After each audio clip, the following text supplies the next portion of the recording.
Vatra e zjarrit, e cila ka nisur fillimisht pranë vendit të quajtur Azotiku në fshatin Driz, e më pas është përhapur në zonën e qafës së Koshovicës, duke përfshirë sipërfaqe të pyllëzuara në afërsi të fshatrave Peshtani Madh, Peshtani Vogël, Driz, Myrtezaj dhe Plyk.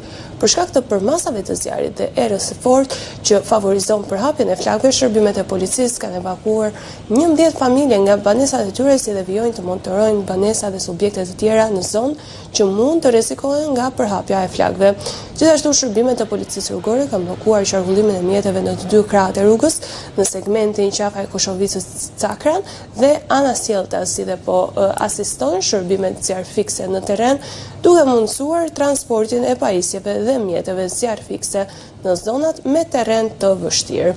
Deri në këto momente, pavarësisht rrezikut të lartë, nuk është raportuar asnjë rast asfiksie apo lëndimit të banorëve. Gjithashtu është bërë mundur shuarja e flakëve që kishin përfshirë një banesë, duke shkaktuar vetëm dëme të vogla materiale.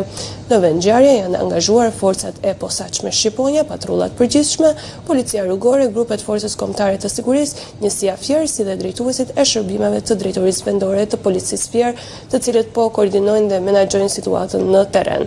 Ndërkohë, specialistët për hetimin e krimeve të Komisariatit të Policisë Fier kanë shoqëruar 2 shtetas të dyshuar për shkaktimin e zjarrit në bashkëpunim me prokurorinë, vijojnë në veprimet hetimore për grumbullimin e provave dhe dokumentimin e plot ligjor të rastit.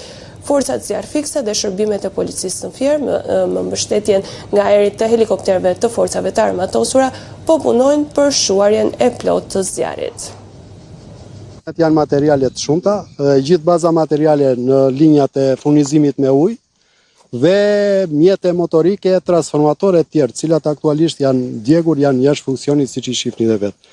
Zjarri ka rënë rreth mesditës, kemi marrë masat për ruajtjen e perimetrit sigurisë për të furnizuar pa ndërprerje qytetin e Fierit. Kemi njoftuar zjarr fiksit, duke qenë që situata ka qenë e tillë që kishte dëm edhe në banesa edhe në njerëz, kryesisht është parë e udhës që pjesa e zjarr fikses të kishte në mbikëqyrje jetët e njerëzve banesat. Pjesa e njerëz çfarë dëmësh ke parasysh? Zjarri është afruar në banesa dhe zjarr fiksit normalisht nuk mund të qëndronin këtu, ndërkohë që kishin probleme në banesa dhe në familjet ku po afrohej zjarri. Pra ndërhyrja fillimisht ka qenë nga vetë punonjësit e ujësjellësit? Fillimisht ka qenë nga punonjësit e ujësjellësit, ka ardhur dhe zjarr fiksja, por siç ju thash, për shkak të nevojave në banesa, është parë e udhës që zjarr fikset të shifnin ndërhyrjen në banesa dhe pjesa e ruajtjes së pikës së qafës Koshovicës është bërë nga punonjësit e ujësjellësit. Është larguar rreziku i zjarrit?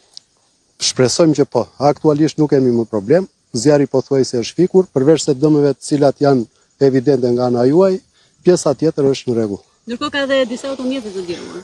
Automjetet, një pjesë kanë qenë jashtë përdorimit, një pjesë kanë qenë funksionale, mirë po problemi qëndron që kryesore për ne ka qenë furnizimi i qytetit me ujë, jo ruajtja e mjeteve apo dëmet cilat ne aktualisht i kemi dhe nuk mund të shihim të shmangnim. Këto dëme do të ndikojnë në furnizimin në ditë të ardhshme të qytetit me ujë? Absolutisht jo. Kjo është pjesë të cilën ne kemi zgjidhur sepse jo të gjitha materialet mbaheshin te depoa e qafës Koshovicës, kemi materiale në vende të tjera, kështu që nuk do kemi asnjë lloj problemi për furnizimin me ujë.